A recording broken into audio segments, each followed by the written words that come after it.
मी किरण थोरात क्रीडा लक्ष्य समूहात आपले सहर्ष स्वागत करत आहे। आज महान मल्ल रुस्तुमे दख्खनी वेकांपा पुरुड यांची पुण्यतिथी। महाराष्ट्राच्या कुस्ती परंपरेत ज्यांनी अपूर्व असा ठसा उमटवला त्या या थोर मल्लांच्या स्मरणार्थ त्यांच्या गाजलेल्या कुस्ती प्रसंगाची आठवण आजही रोमांचित करते।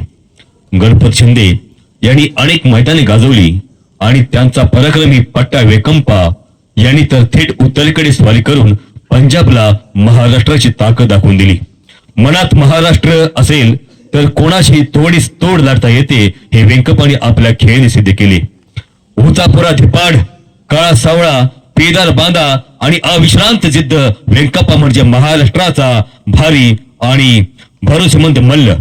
पंजाबच्या पैलवानांना टक्कर देण्याची मोठी जबाबदारी अतिशय कमी वयात यांच्या खांद्यावर आली आणि ती त्यांनी नेकीने जबरदस्त जिगरीने सांभाळली। 1927 ला कोल्हापूरच्या खासबागेत गामा आणि गुंगा यांची जंगी कुस्ती भरली। त्यानंतर जवळजवळ वर्षभर थोडीच लढत झाली। याच काळात पंजाबचा दमदार मल्ल चिराग गुजर दक्षिणेकडे विजयश्री खेचण्यासाठी आला। या आधी वेंकप्पा पुरुड यांनी अलाख बख्श, हमीद दौला, नवाब हैदर असे दमदार आणि नामांकित मल्ल पराभूत केले होते। पण आता सवाल होता दक्षिणोत्तर रुस्तुमे दख्खनच्या किताबाचा। तो कोण घेणार, चिराग गुजर की महाराष्ट्राचा काळा पहाड वेंकप्पा पुरुड? ही ऐतिहासिक लढत ठरली। 30 एप्रिल 1928 रोजी सोमवार खासबाग कोल्हापूर येथे छत्रपती राजाराम महाराजांनी स्वतः ही कुस्ती ठरवून दिली होती आणि मैदानात तर पाय ठेवायलाही जागा नव्हती, इतका लोकसाकल उसळला होता। या महाकुस्तीची तयारी मात्र दोन्ही बाजूनी थरारक होती। वेंकप्पा रोज पहाटे 3 वाजता उठून अंघोळ आटपून लंगोट बांधून तासभर धावत, त्यानंतर लाल आखाड्यात 3000 जोर, 3000 सपाटी आणि 3000 बैठका असा अविश्वसनीय व्यायाम करायचे।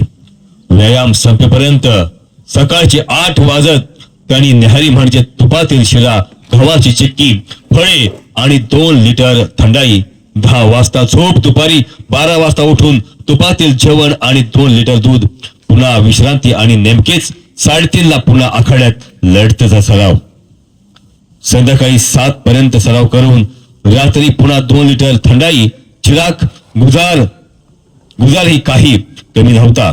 म्हणतात ना की तो रात्री 1 वाजता उठून सकाळी 7 पर्यंत अविरत व्यायाम करत असे। त्यांच्या ताकदीची कीर्ती की एवढी की बाबळीचे झाडी उपटत असे अशी आख्यायिका आहे। दोन्ही वाघ अंगावर येऊन भिडण्यास तयार होते। खासबागेत कुस्ती सुरू झाली आणि दक्षिण विरुद्ध उत्तर असा तुफानी सवाल पेटला। जमाव खचाखच भरला होता। मोगी ही जाईला इतकी जागा नव्हती। दोन्ही मल्ल सिंहासारखे एकमेकावर छपावत होते। डाव प्रतिडावाची मोग ही फटकारणी चालू होती। अर्धा तास उलटून गेला पण कोणाच्याही बाहुपेशीत थकवा नव्हता, कोणाच्याही मनात मागे हटण्याचा विचार नव्हता।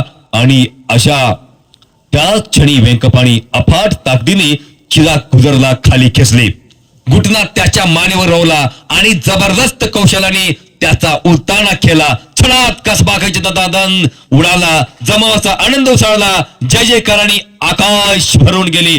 छत्रपती राजाराम महाराजांच्या चेहऱ्यावर आनंद शब्दात होता। त्यांचे स्वप्न प्रत्यक्षात उतरले होते। रुस्तुमे दख्खन महाराष्ट्राचा झाला होता। या पराक्रमाबद्दल वेंकप्पा पुरुड यांची छत्रपतींनी स्वतः हत्तीवरून मिरवणूक काढली आणि विपुल धनवर्ष केली। त्या काळी काहीतरी अफाट पराक्रम केल्याशिवाय हत्तीवरून मिरवणूक मिळत नसे। या मानाचा पहिला हकदार होता गोपाळ परीट आणि दुसरा रुस्तुमे दख्खन वेकंपा पुरुड। महाराष्ट्राची शान वाढवणाऱ्या या महान मल्लांना मानाचा मुजरा आजच्या पुण्यतिथी निमित्त स्मरण अखंड प्रेरणादायी ठरेल। धन्यवाद।